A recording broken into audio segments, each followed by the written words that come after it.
So as far as Spanish perfumery goes, we've all heard of Loewe, but today I'm going to introduce you guys to another spectacular Spanish brand. The brand in question is Toni Cabal, and I'm going to be reviewing my absolute favorite fragrance of theirs, Tobacco Leather.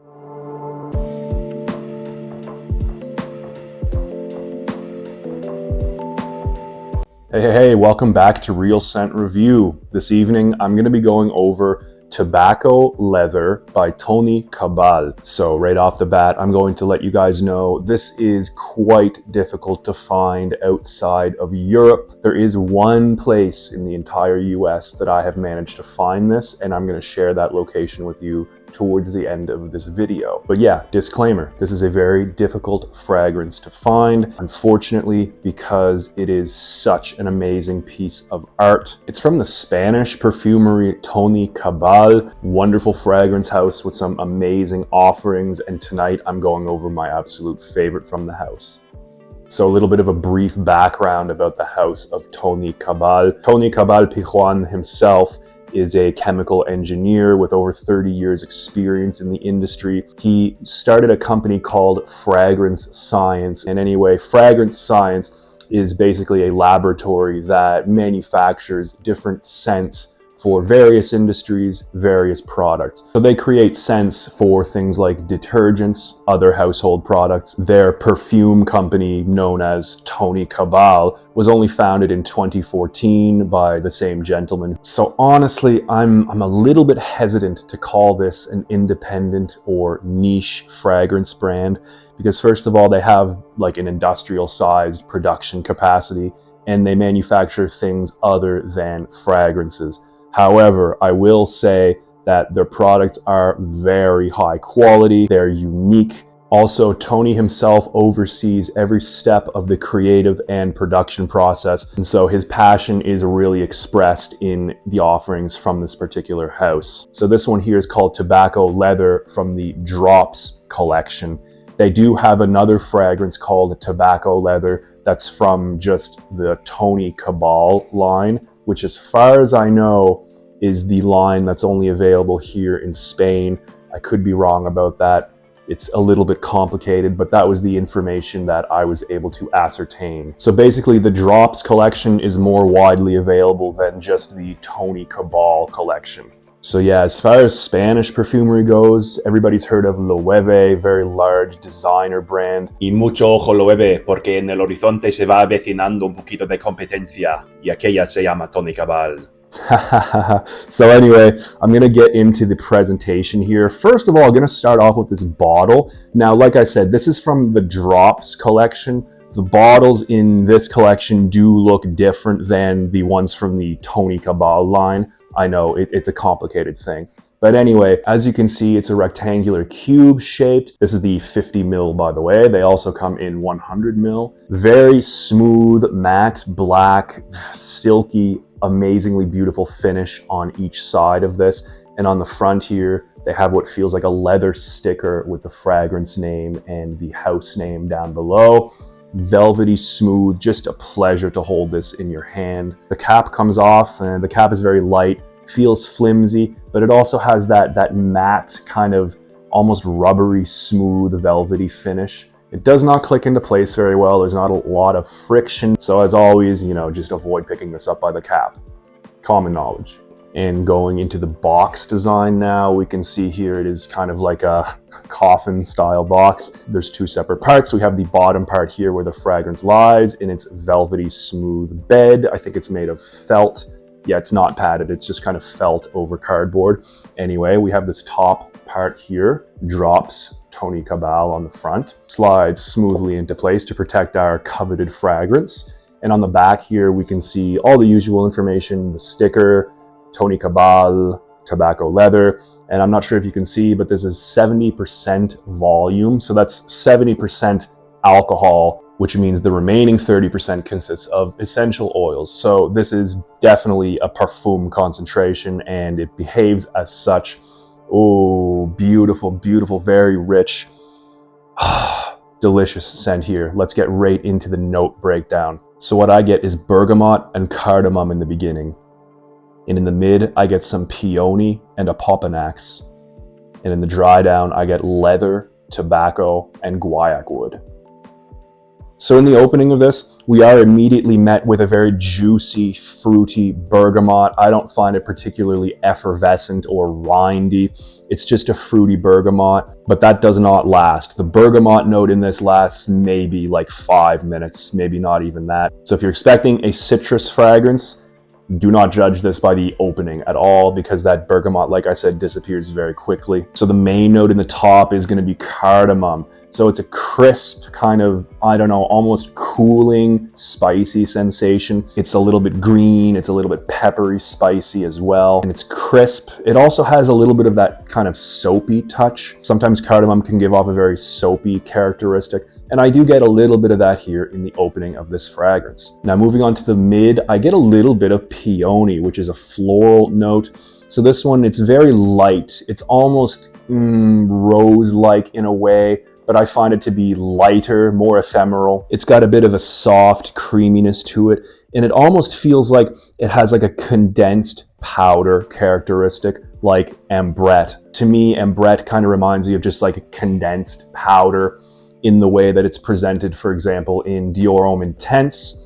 I kind of get a little bit of that in the mid part of this fragrance, but the peony is not an overpowering note. It is very soft compared to the other note that I get in the mid, which is opopanax. So the opopanax resin, similar to myrrh, similar to olibanum, but the opopanax has kind of a resinous sweetness, but a very distinct spice on top of that.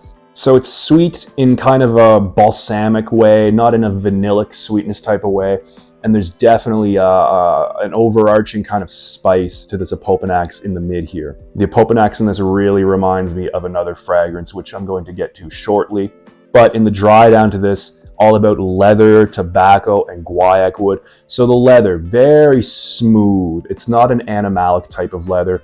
It's smooth, it's almost a little bit juicy in a way, but there's also a dusty kind of component to it, which might be coming from the tobacco, not quite sure. But anyway, the leather itself in this reminds me of the leather that's used in Tom Ford's ombre leather, for example. So nothing totally out of the ordinary. It's not animalic, very smooth leather that's reminiscent to me of like the inside of a new vehicle. Now the tobacco in this, very rich, very earthy. There's a definite sweetness to this. It kind of reminds me of like a mature, unlit Cuban cigar. Very rich, very almost sweet, but in an earthy kind of way. Smells absolutely delectable in the dry down here. And of course, there's a little bit of smoky guaiac wood. So we get the characteristic burnt woody accord from that note.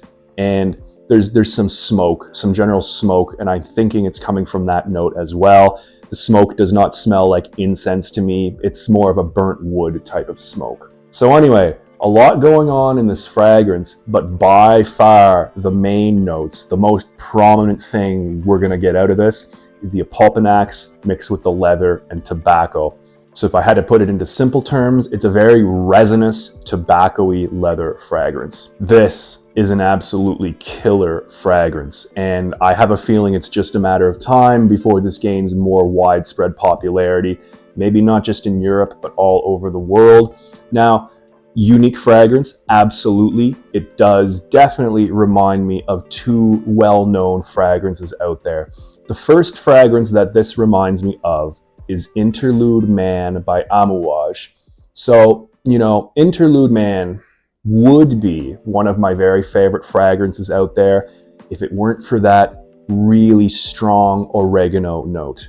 I can't stand that oregano note. I feel like the oregano just ruins what otherwise could have been an amazing fragrance. So yeah, if it weren't for that oregano, you know, Interlude Man would have been one of my favorites, absolutely. This fragrance here really reminds me of like a less smoky Interlude Man, a smoother, less smoky Interlude Man, and without that irritating oregano. This is, I feel, what Interlude Man could have been. I feel like this is an absolutely amazing fragrance. I just can't get enough of it. Like I said, it's what I wish Interlude Man would have been. Also, in the farther dry down, I get reminded a lot of Cuoium by Orto Parisi. So Cuoium by Orto Parisi, I've done a full-length review on that one. Dries down with a lot of smoky burnt guaiac wood and also some leather. The two dry downs, are quite similar, I find. Now, I think this is definitely smoother than Cuoium, and it's definitely smoother than Interlude Man. I find it combines aspects of both of those fragrances and just creates an absolute masterpiece here that is tobacco leather. So I could kind of say if you're looking for something in the similar vein as Interlude Man by Amouage or Cuoium by Orto Parisi, but you want just something all around smoother and with none of that really irritating, blatant spice that Interlude Man has, check this out. I really, really recommend this one. Now, just because this is a smooth fragrance, smoother than those other two that I mentioned, does not mean that this is weak whatsoever. On the contrary, I get very good performance out of this. I get noticeable projection for the first 2 hours. I never really measured it, but it's probably close to an arm's length. Definitely noticeable projection for the first 2 hours. Longevity, amazing, over 10 hours on my skin. I can spray this on, when I go out at night. And by the time I wake up the next morning, I can still get whiffs of this coming off my wrist. It's a really, really long-lasting fragrance here.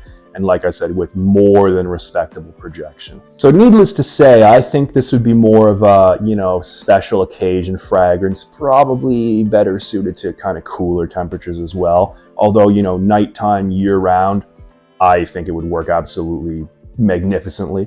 Although I must say that I really do think that this pops in the colder temperatures, smells absolutely breathtaking in the cooler temperatures, and it smells amazing in, the slightly warmer temperatures as well. So make of that what you will, that's my opinion. However, I would say not a daily fragrance. I don't think it's the most versatile fragrance out there, although it is, a lot smoother compared to a couple of other fragrances that I've mentioned in this video.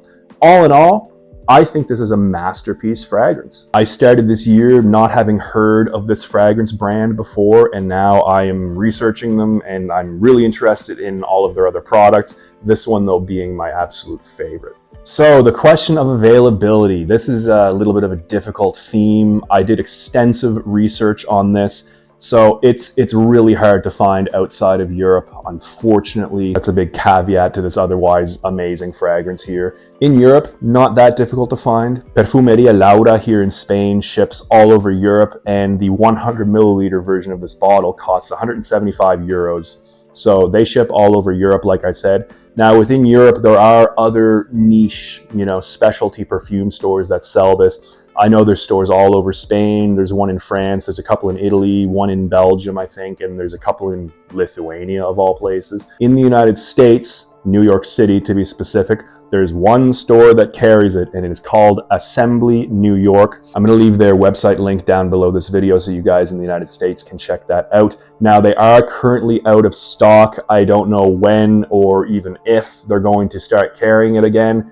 But throughout my entire research, the only place in all of North America that carries this company's products is that place, like I said, Assembly New York. Now, if you really wanted to, you could order this from Europe and have it sent to you in the United States. I know some larger perfume review channels do that kind of thing.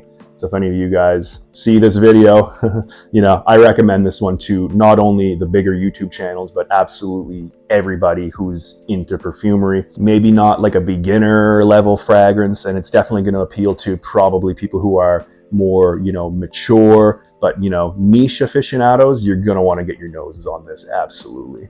Anyway, guys, that's been my review of this elusive yet amazing fragrance, tobacco leather from the Drops line of Toni Cabal. It's been a pleasure reviewing this. Anyway, I hope I've been able to teach you guys a thing or two here in this video. And if you guys get the chance to sample this, I recommend not passing up that chance because this fragrance is amazing. Bueno, gracias mis queridos compañeros y hasta la próxima aventura.